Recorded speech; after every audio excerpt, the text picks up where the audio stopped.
Hello guys, welcome to Techavro channel. Hope you're doing well. In this video I'm gonna show you how to set WhatsApp on the first time. So guys, for that go to your WhatsApp. Now select the language.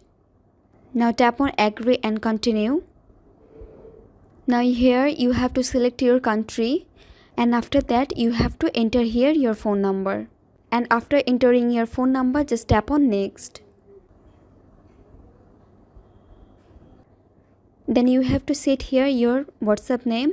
Also you can set here your profile picture. You can choose them by your camera, gallery and avatar. And after that just tap on the next. And after that your WhatsApp account will be created. So guys, that's it. That's how you can do it. So guys, I hope this video was helpful to you. If it was, then please give a thumbs up and hit the subscribe button. And thanks for watching the video.